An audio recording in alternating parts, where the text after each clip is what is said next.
सांगली दिनांक 23 मंगळवारी काश्मीरमधील पहलगाम येथे अतिरेक्यांच्या बेछूट गोळीबारात 30 निष्पाप नागरिकांना आपले प्राण गमवावे लागले.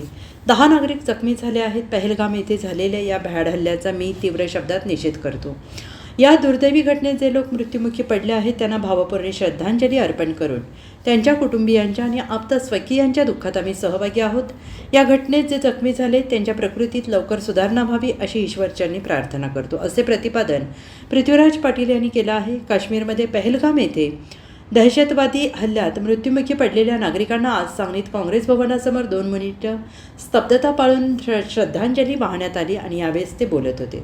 आणि ते पुढे म्हणाले, अतिरेक्यांना धर्म नसतो. दहशतवाद्यांना केंद्राने जशास तसं उत्तर देण्याची हीच वेळ आहे.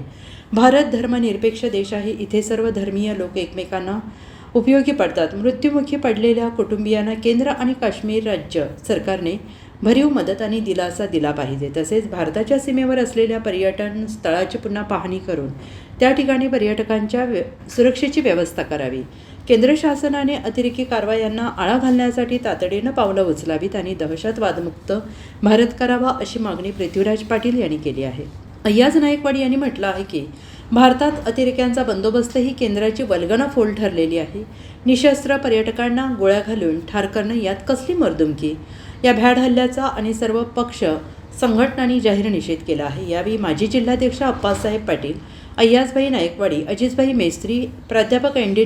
बिरनाळे, पिपिन कदम, अल्ताफ पेंडारी, मयूर पाटील, बसीम रोहिले, योगेश जाधव, विश्वास माने, सचिन चव्हाण, उत्तम सूर्यवंशी, रवींद्र वळवडे, अजित ढोले, तौफिक शिकलगार, विजय आवळे, अफजल बुजुर्ग, प्रशांत मुळे, शीतल सदलगे, रहीम हाटीवाले, प्रशांत गवळी, अनिल मोहिते, श्रीधर 12%, मौला वंटमुरे, पैगंबर शेख, आयुब निशानदार, आशिष चौधरी, राजेंद्र कांबळे, निशा शिंदे, मीना शिंदे, प्रशांत अहिवळे, विश्वास यादव, रमेश शेख, विकास देसाई, खानापूर, माजिद आवटी, गलीब मुल्ला, अभय मोरकाणे, प्रथमेश शेटे, दीक्षित कुमार भगत, सुरेश वडर, श्रीकांत साठे, अजित भांबुरे, आदिनाथ मगदूम आणि जिल्हा व शहर काँग्रेसचे अधिकारी कार्यकर्ते मोठ्या संख्येनं उपस्थित होते. काश्मीरमधील पहलगाम खोऱ्याच्या बैसरण येथे निष्पाप पर्यटकांच्यावर जो भ्याड अतिरेकी आतंकवादी हल्ला झाला त्याचा निषेध आम्ही आज काँग्रेस पक्षाच्या वतीने इथं केला आणि जे निष्पाप नागरिक ज्यांची संख्या आता 30पेक्षाही जास्त झालेली आहे अशा सर्व मृतात्म्यांना या ठिकाणी आम्ही श्रद्धांजली वाहिली.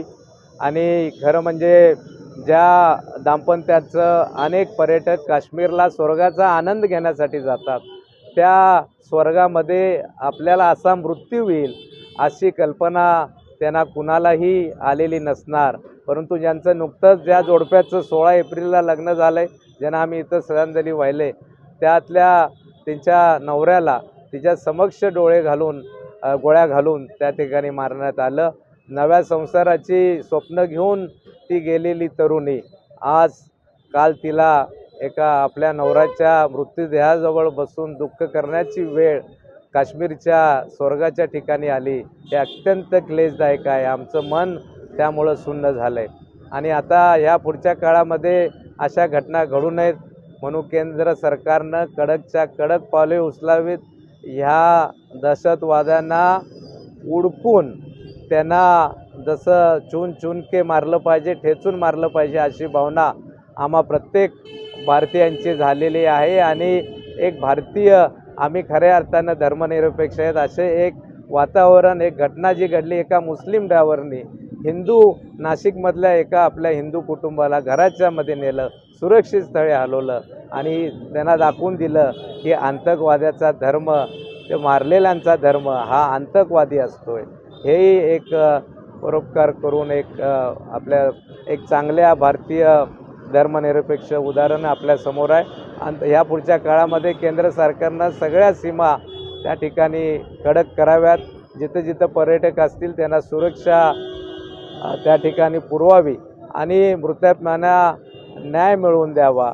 कठोरात कठोर पावलं उचलावीत.